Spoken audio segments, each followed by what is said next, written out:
Kevin Henry with Ignite DA. Glad to have you guys back with us. We're looking forward to a great talk today. Honored, as always, to be joined by my partner in crime, Dr. David Rice. Dave, what's going on this morning? Hey, Kev. All is stable. All is stable, but as stable can be, right? As we all are today, we're sort of in this new place, which I have to say, I'm very excited today. Our guest, Ali Oromchian, is one of dentistry's finest legal counsels, and it does a whole lot more than that. Buddy. It's a true story. So, Ali, we were talking a little bit earlier about the future. Everybody's talking about what's going on today, and yeah, we have some pain today, but let's talk about the future. Let's talk about where we're going and how we make this better. Yeah, it is. I mean, and I'm so glad you want to talk about that, because you're right. It's a scary time. It's a scary time, and it's a scary time for our society. It's a scary time individually. It's a lot of people have lost their jobs, out of fear, because I think they've been terminated from doctors' offices, and they might be an associate, there might be a DA, an RDA, and it's a scary, scary time. And so the reality is that the future, though, is bright, and the future is great. And it's really more about, I think, having a plan, because every time we've gone through one of these, and in my 20 some years in the business, I've gone through probably a couple of these, and as I'm sure you have, and you always come out better on the other side. It's just a lot of pain until we get there, so I think it's a matter of being prepared now, so that when the time comes to thrive, you can. So yeah, I love that concept, and it's one of the oldest adages out there, right? People don't plan to fail, they fail to plan. So whether we want it or not, we have time on our hands. So if we don't have a plan, we certainly can be building one with our teams right now. Kev, what say you? Yeah, and I'm just going to ask a point blank question here, because, obviously a lot of team members are reaching out to me. They're reaching out to us saying, I have lost my job. Now what? And I guess that's the question I want to throw at you is, if we're talking about the future, what do those team members need to be doing now to plan for their professional and their personal futures? Yeah, absolutely. So here's what's interesting, Kevin, about what you just said. You're exactly right. There's been a lot of layoffs, a lot of terminations out of really fear. I mean, I think the doctors have been really fearful about what's happening with their businesses, and all these shelter in places and all this other stuff that's happening. And I think they're worried, and rightfully so, because it is a scary time when you've got all this overhead. But here's, I think here's the real solution to this, which is that we're going to come out of this. We see other countries, we've seen what's happened when they've done the things that we're finally doing here. And, Wuhan in China has opened up its doors, and they're back in business. Starbucks has opened up there. Apple has opened up. I mean, we see people getting back into business, which is really great. And I think that means we're in that same trajectory. The question is, are we 4, 5, 6, 8 weeks out? I don't know. But with that said, what can you do? Well, I would definitely polish my resume, whether you're a doctor associate or you're an RDA DA, 100%. Update that. Have other people look at it. Get trained. Go. If there's some areas that you just weren't super strong in, I would focus on those. I mean, we all sometimes have to look internally and say, look, what can I do better? What didn't go so well? And I think we've all been there in our careers, right? And I think if you spend this time when you're at home really working on that, so that you make yourself more marketable, man, we know patients are going to come back, and we know these doctors are going to want to hire associates. They're going to want to hire, strong RDAs and DAs. And so there's a unique opportunity to jump back into it, 100%. And I think that's such a great point, because one of the biggest questions I was getting before all this hit was, where can I find a good dental assistant? And of course, good is a very loose term here, but I'm a firm believer that if you are good at what you do and you're knowledgeable, that you're going to be able to find a job somewhere whenever this is all said and done.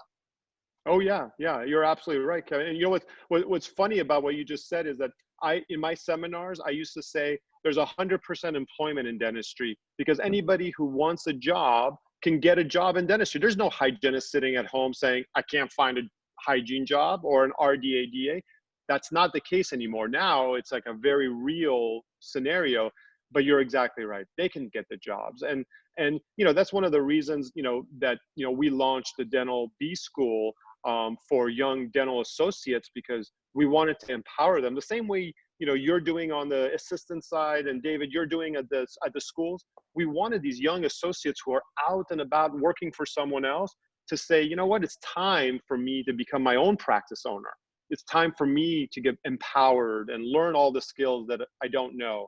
So I think it's just about education, and I know you guys are totally into education, which is great, because I am too. So I love that. I think, we have time right now. So if you're a team member, or you're an associate, or if you're the owner, I mean, let's take a look at problems your practice faces and solutions to those problems, whether they be an education in technology, an education in better communication with each other as a team or with patients. Yep. If we talk about real targeted skill sets, maybe you're a practice who's been like restorative only and you want to expand your services. There's so many opportunities out there. And there's a number of really quality places to get those educations now online. And hands-on is obviously the best, but we've got a lot of great online institutions or people who've moved online who weren't necessarily there before. Yeah. We've all moved online in one way or another. Exactly. Yeah. No, you're exactly right. You're exactly right. And what better time to do it now? And what's funny about this whole thing is that I think there's a lot of stress on both sides, right? You've got the practice owners who are worried that their team isn't going to come back, right? We got calls this morning. We had 3,000 people on this webinar this morning that I did on just the CARES Act for business owners. And one of the questions I got was, how do I know my team's going to come back? What if they stay on unemployment? Which is, when you think about it the other way, the team is probably thinking, hey, will the owner bring me back, right? Will they bring me back? Do they want me?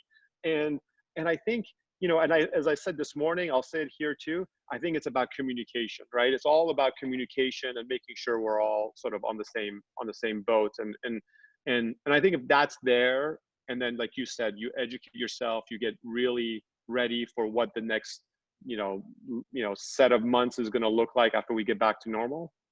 I think everyone will be fine. So. I do too. So Kevin, what's the latest buzz you're hearing right now? Well, I mean, to be honest with you, what you were just talking about with the webinar subject, I know that's such a hot commodity right now. A lot of people have questions about small business loans, the stimulus package, everything that's been pushed forward. Are you getting the sense, and maybe I'm reading this wrong, but last week it seemed like there was a lot of despair. What are we going to do? And this week it seems like there's more answers, at least maybe. Yes. Is what you're feeling as well? Oh my gosh, Kevin, that's exactly right. So this is how this whole thing originated, and I took a book out of David's, best practices, and I had never been on Facebook Live, had never really done anything on Facebook for years, and we just needed to get the information out there. And last Monday, for the first 4 or 5 days, it was all about what happens to my team, right? What do I do about my team? Do they get unemployment? Do I lay them off? Do I furlough them? It was all about that. And then the president signed a new bill, and everything became really, really crazy over the weekend, Friday, Saturday, Sunday, going into Monday, because suddenly there were all these obligations that the law provided for these practice owners to do and to pay out of pocket. And everyone got really scared about their financial wherewithal, and do they have enough saved to pay for their expenses and their teams because of the sick leave and the FMLA things that were written. And then when we got to the end of last week, what happened was that we got some really great clarifications. We got some really great clarifications that made it clear that the doctors were responsible for some things and not responsible for others. And then the president signed this CARES Act, where now we're giving money back. The federal government, I should say, not we. The federal government. Exactly. The federal government's paying everybody to, if you're a business owner, to keep your employees or not fire them, or if you have fired them, bring them back. It's paying employees who are on unemployment more than a state can afford to pay their bills or whatnot. And a varied amount of other things. They're really trying. Is it enough? I don't know, right? Nobody really knows. Hopefully it is. And when these states open up, we go back to business. But I heard something this morning from a CPA that said, she was in Oregon, and she said that Oregon closed down until September 15th for dental practices. We heard that So, too. yeah, if it's true or not, who knows? But that's scary, right? To go through all summer to be closed. I mean, that's wild. So I know the dream as a child of having summer vacation again is only nice if they keep paying us to take that summer vacation. that's right. That's right. That's right. That's right. So, question for you, with these programs now being laid out, with that optimism that's coming back, are you starting to see percentages of people move in any one direction, or is it really regions of the country, or purely practice by practice? What are owners doing out there? Yeah, it's really just about kind of hunkering down where you are, right? And controlling your expenses is what we're seeing. Controlling your expenses, and then figuring out what the next step is. I wouldn't urge anybody to make any rash decisions. If they have to move, sometimes you have to move, but I would say stay local, stay where you are. Communicate with your owner, so that the practice owner, so that we can kind of figure out whether there's a job there or not. But hopefully we all get past this. I mean, thankfully, there's not one area that's hit more than another. It seems like we're all in the same boat, different degrees, but we're all in the same boat. So Yeah. Yeah, I mean, it's interesting. We're all in different parts of the country. We've got 3 of the time zones represented here. Right. But there's different stay-at-home orders. There's different quarantine areas, travel advisories, everything else. And we know that things are going to keep changing. So what's the best advice that you've got to stay on top of things that are actually credible, not just, the latest rumor, the latest whatever? Yeah. How are you staying on top of things? Oh man, I mean, for us, we're going directly to everything that's being passed, because the Department of Labor and the states are putting out a lot of material. So we're reviewing all of those. But I think for the typical doctor, dental assistant out there, what I would say is stick with trusted sources. You guys, us, some CPAs on the dental side. Stay with some trusted resources and just rely on them. There's a lot of misinformation out there, and that detracts from, I think, this future conversation that we were having when we began today, because what's happening is that people are going to the practice owners, saying things that they think is true, and believing that the owners are not necessarily taking care of them, when in fact some of that information wasn't necessarily accurate. So, I think staying on top of that, I think, is good, and just sharing and asking questions of these folks. But again, educating yourself, right? I think educating yourself. And as I always say, if you're an associate on this call, this might be the time for you to get ready to become a practice owner, right? Take your future in your own hands. That way you don't necessarily have to work for someone else and worry about a job. You are creating your own job and your own practice. It's really interesting you said that, and timely. I spoke with a young dentist today, and I said, okay, so tell me what's great about what's happening right now. We know all the other stuff. And he looked at me and said, what's great is that I'm a new practice owner of about 8 months, which most people would find tremendously frightening. And I feel like at least I have total control over my future.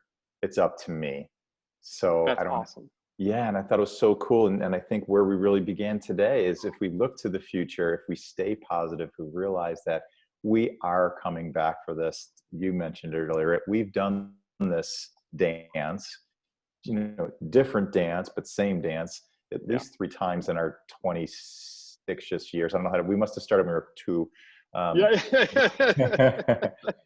So, this too shall pass. We'll get through it. So I think everybody really just has to stay focused on the future, know it will end, and then prepare now with new skill sets, or just better versions of the skill sets you already have. Oh, 100%. I couldn't have said it better myself, David. I mean, that is exactly right. And kudos to that doctor that you spoke to. I mean, to think that prospectively and have that matureness to say, you know what, I control it. And it's exactly right. My wife, when she opened her office, we were in the middle of 2008, 2009, right? And I mean, probably the worst time to open a dental practice. But, as her and many other people would have assumed, things turned out okay, even though at the time you assumed, oh my gosh, this is a bad time to open. And the same thing is true now. I mean, it's dire, but it'll be fine. In 8 weeks, 10 weeks, maybe sooner, we'll get past this. And China's done it, we can do it. So absolutely. Kevin, any thoughts? Yeah, last one I'm going to throw out there is I was talking to somebody earlier today, and they were talking about how you prepare now will determine how you come out of this, future wise. And I love that thought, because it's easy for us to maybe coast, check out mentally, whatever it might be. And team members, I'm talking to you right now. A lot of you maybe you're thinking, I'm just gonna clear my head and everything else. It's a great opportunity for you to, as Ollie said, dust off that resume, polish up your clinical skills, polish up your communication skills. So what you do now will determine how well you do whenever we are back. And like you said, we are coming back as an industry. We know that. Yeah. Ali, any last pieces of advice? I think we've said it all. I mean, I think it's all about education. It's about staying strong mentally, physically, being ready for when we're called upon, and we're going to be called upon to step up on all of our fronts, whether it's on the legal side, on the business side, on the clinical side. So if you need, any help, I think there's a lot of material, David, as you said out there. Obviously, for those young doctors who are associates, if you want to learn about, the skills that you need to become a practice owner, go check out dentalbschool.com. B is like business school. And there's a lot of great resources there, a lot of great people to contact. Just do it, it will be fine. So. There you go. I love it. Yeah. And, you hit, I'll wrap it up with the one key point you mentioned, to stay, kind of strong, but you brought in the mental side and the physical side. And I think if I could end it with one piece of advice, is for all of you out there, it's easy for us to get lost in a day when we don't have a schedule. So set a schedule for yourself. If you're somebody who needs or wants to start the day with something physical or some kind of meditation or yoga, like hit your day strong up here, get some physical activity in, but set your day in chunks. Carve out time to better yourself with some form of education, and then do your downtime later on in the day. But look at this as a day of work, even though you're at home. And when we come out of this thing, you're going to be so much further ahead.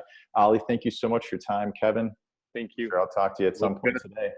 Gents, appreciate you. Everybody who's watching, if you have questions, you have concerns or thoughts, hit us up in the messages. We'll make sure we direct you to Ali. He's a really sharp guy. You're going to want to get to know him if you don't already do. Guys, have a great day.